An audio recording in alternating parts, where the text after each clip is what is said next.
Welcome back, my friends. My name is Eric. This is Rome. We're back with some more Star Citizen coverage of Invictus Fleet Week. And you can see behind me that there are some various ships that are available for rent throughout the week. And we are unfortunately towards the very end of the week because this happened to overlap with finals week for me, and I am a college teacher, so I haven't had really any time to take a look at it before last night. So last night we had Crusader and Tumbril ships were available for rent, and today and tomorrow, as I'm recording this, we have Anvil Aerospace. On the 25th, we have Drake Interplanetary, and on the 26th and 27th, we have the finale. I don't know what that means. I don't know if that's going to let us rent something or not. But in the meantime, we should have some options here, and I would like to show you what they are. And we'll see what's available. We have the Anvil Gladiator. We have the Anvil Terrapin. We have an Anvil Hurricane. We have a Hornet Mark II. I already have one of those. We've got a Hawk Light Fighter. We've got the Quck. I've had one of those in the past. I no longer do. I sold it. We have the Anvil Pisces Expedition. We've got a Valkyrie dropship. We have an Arrow. I have one of those as well. We've got the Asgard. I've already looked at that one. That one just got released, and so it's available for all Imperator monthly subscription members to fly for this week. We've got the Ballista, which is a ground vehicle. I understand these don't do that. You've got the Pisces Rescue. You've got the Anvil Centurion, the Super Hornet Mark II. I've got one of those too. You have the new Lightning, which I think looks really cool. And I'm gonna. How many days can I get? 2 days? I'm going to rent that. Yeah. I'm going to confirm that rental. That's one I want to see. I saw it here on the show floor, and I thought it looked amazing. What else do I want to get? I would like to take a look at the Terrapin Medic. I'm going to grab that. I would like to take a look at the base Terrapin, the Pathfinder. These are all ships that I have looked at purchasing, but didn't have the money for and didn't see available. I'm not interested in a bomber per se. I have one already. I've got the A2 Hercules, so I don't need another one of those. What else am I? I've flown the Carrack before. Not interested in that one. Pisces Expedition's kind of cool. Let us take a look at the Anvil Valkyrie. I'm interested in that one. Again, I love dropships. I don't really have a huge use for it in my to be honest, but I like them. We've got the Asgard. I've already looked at that. The Centurion, the Super Hornet, the Lightning I grabbed, the Spartan, and the Terrapin Medic I think I also grabbed. So I'm going to go back and we're going to go take a look at some of these ships.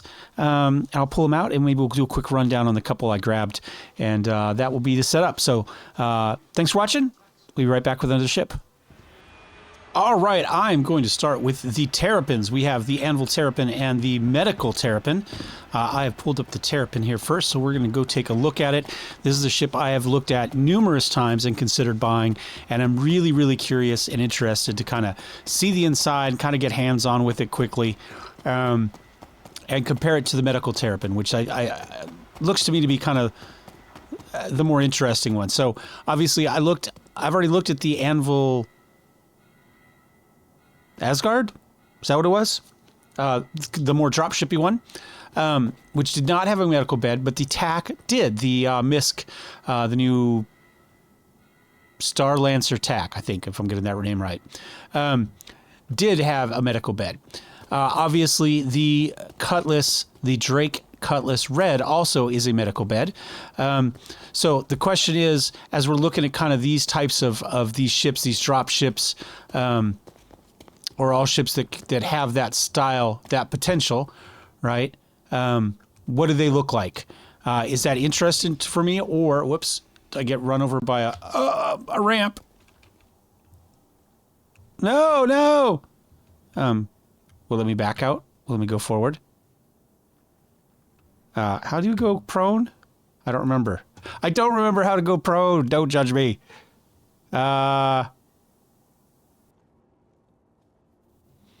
I backed out. That got me out. That was the dumbest thing ever.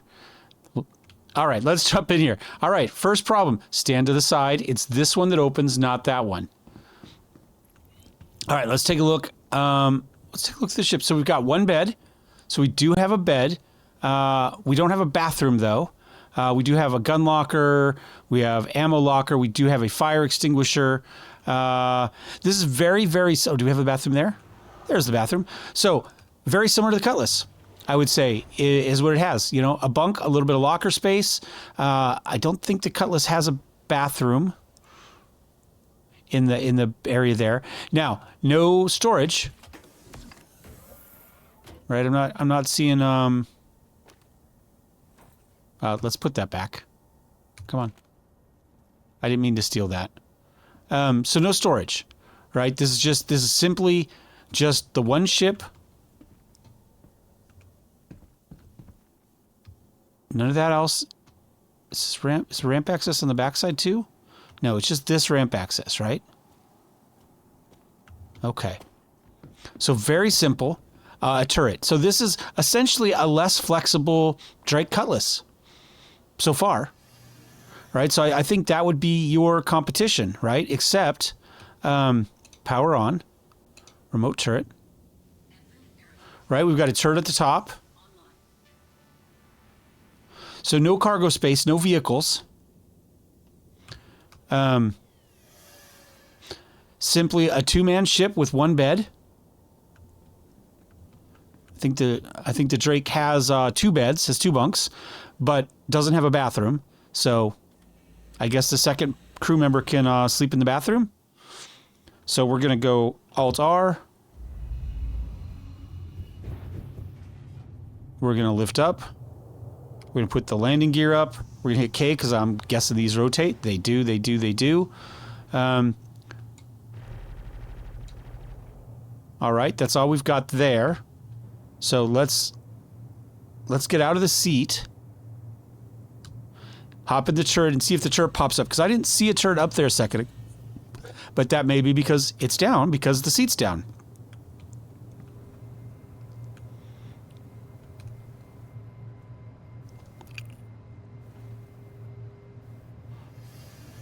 Right, so now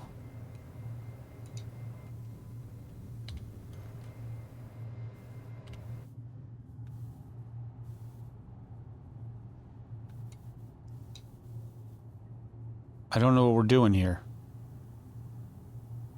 I mean, it's clearly that turret, right? Enter remote turret. Gyro, swap, reset.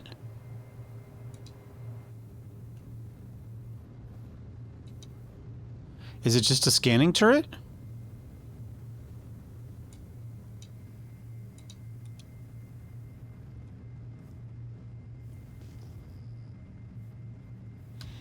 What did it say when we on the seat when we got in?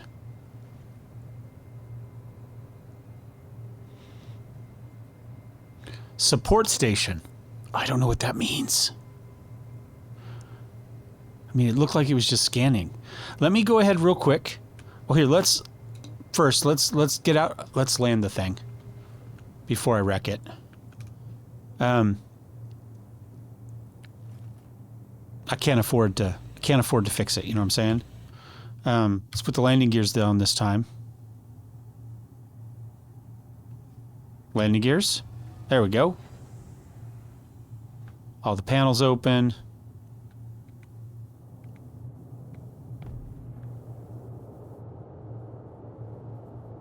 Interesting. What do we got going on the back there? We might have to walk around there. Do we have some sort of like storage or something back there? Huh. Okay. Let me leave us on this look here while I go quickly and pull this up in the store. This is the Anvil Terrapin ships. And we want Anvil. And we'll zoom down here. It should be available for purchase, I would think. So if you're paying real money for this thing, it is going to cost you $220. And the Medic is also $220. So I think that also puts us right in the realm of the Drake. Let me take a look, see what the Cutlass costs. The black is $110. I don't see the red listed at the moment. Not available for purchase. The red is, when the red is available for purchase, it would be $135. So $110 and $135 versus $220. So this is double the cost of a Cutlass Black. Listed as a Pathfinder. does that mean that that person is going to be the one that does kind of the exploratory stuff, finds the wormholes, like the big exploration stuff? I'm guessing. Long-range scanners encased in heavy armor. No, it's just scanners. It is just a scanner. It's just a big scanner. So long-range survey. So think of this as a long-range reconnaissance, despite the fact that it, well, I guess it's meant for one person, right? You fly out, you park this thing in an asteroid belt or out of the way somewhere, you lower everything you don't need, and you climb up in the support chair and you start pinging. So it's not meant to be a 2 crewed vehicle. It's meant to be a 1 crewed vehicle, and you only use that kind of survey / reconnaissance radar scanner when you're sitting. Okay, that seems fine. But for $220, that seems a really steep price for something that generally has significantly less use than a Cutlass Black. Right? No cargo, no vehicles, no turret. Wow, this is going to be a really niche. This is a hard ship to.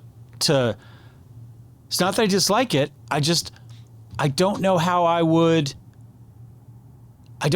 pitch this ship to say that it's useful for one of you to buy, because I don't see a use case for it in the gameplay that we have right now. Does that make sense? Now the medic, maybe let's put the medic in and see what the medic looks like, because I think that's the easier use case. So let me turn this thing off. Let me get out of the cargo seat. And let me pull up the medic one, and we'll take a look at it. All right, there is our Anvil Terrapin medic being delivered. Let us see what we think of this. I mean, initially, I have to say that I would think this would be the ship that I see more use in. Now, medical gameplay and rescue gameplay is still not huge, but it does exist. It is something that's there. So I can say, okay, well, this is something that has a gameplay loop at the moment, even if it's not one that I don't care about the exterior lights. I just want to open the door without getting squished. Apparently I can't do that. There we go. I learned my lesson. All right, so we've got our 1 medical bed here. We walk through here. We've got a nice little door to keep us from whatever diseases they happen to have. And that's that. Engineering room here. We got a terminal. We got components. Yeah. I mean, I think this is... It's very little room inside, which is fine. I forgot to look at the outside of the last one. Does this one look the same? Yeah, it looks the same. I don't see any... refueling port. Okay. So yeah, for $220 though, I think you're probably better off with Cutlass Red. You know, I mean, what is the Pisces cost, do you think? Is that an Anvil as well? Ships, Pisces. Because there's the medical Pisces, right? That's only $65. It says it actually has a max crew of 2, which I guess is a pilot and a medic, right? So I would say if you're interested in the medical kind of gameplay loop, the Pisces at $65, is that what I said it was? It doesn't, yeah, $65 is probably an easier sell. And then, I mean, at half the price would be the Cutlass Red. You guys will have to let me know. I understand it's tankier, or in theory it's tankier. So you could use it to get into a hot LZ, right? You could come into an area where people are actively shooting and there's combat, and you could come in and do that and get them out. I just don't know how realistic that is to think that that's going to be a realistic use case in this game. It's a great theoretical use case. But I don't know that it's ever going to be realized. not for double the money. Now, if the in-game price, and I haven't looked at what they are, is closer, let's say within 25% of a Cutlass Red, I would say in-game value would be fine. But as far as real-world value, man, I think it's a hard pass for me. You guys have to let me know what you think. Anyway, this has been the Anvil Terrapin and the Anvil Terrapin Medic. Thanks for watching, guys. Thumbs up, thumbs down. Don't forget to subscribe. See you next time. Cheers.